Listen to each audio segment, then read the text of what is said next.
እንዴት እንደምናስታውስና ለምን በፍጥነት እንደምንረሳ ያውቃሉ? ዛሬ ሚስጥሩን እንገልጻለን። አእምሯችን መረጃ በሚመዘግብበት ጊዜ በሶስት ዋና ዋና ደረጃዎች ያሳልፈዋል። የመጀመሪያው ደረጃ የህዋሳት ትውስታ ይባላል።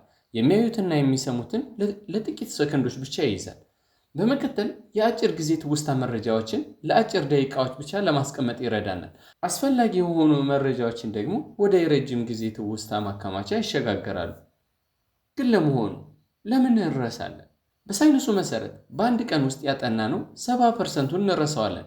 የመጀመሪያው የመርሳት ምክንያት የመረጃ እጥረት ሳይሆን ትኩረት አለመስጠት ነው።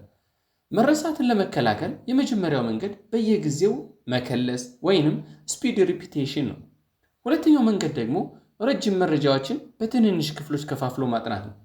አዳዲስ መረጃዎችን ከምናውቃቸው የድሮ ትውስታዎች ጋር ማያያዝ ለማስታወስ ይረዳናል። በተለይ ከማንበብ ይልቅ አእምሯችን በመጠየቅ መረጃውን ለማውጣት መሞከር ይመርጣል። መረጃዎችን በምስል መልክ በእቅደ ህሊናችን መሳል ሌላው ውጤታማ መንገድ ነው። በቂ እንቅልፍ ማግኘት ለአእምሯችን የቀኑን መረጃዎች በጽኑ እንዲያከማች ይረዳዋል። ጤናማ ምግብና ውሃ መጠጣት ለአእምሮ ንቁነትና ለትውስታ ጥራት ወሳኝ ናቸው። በአንድ ጊዜ ብዙ ነገሮችን ለመስራት አለመሞከር በትኩረት ለማስታወስ ይረዳናል። ባጭሩ በየጊዜው መከለስ፣ መከፋፈል፣ ማያያዝና በቂ እንቅልፍ ማግኘት የትውስታችን ቁልፎች ናቸው። እነዚህን ዘዴዎች በመጠቀም ትውስታውን ዛሬውኑ ማሻሻል ይጀምሩ።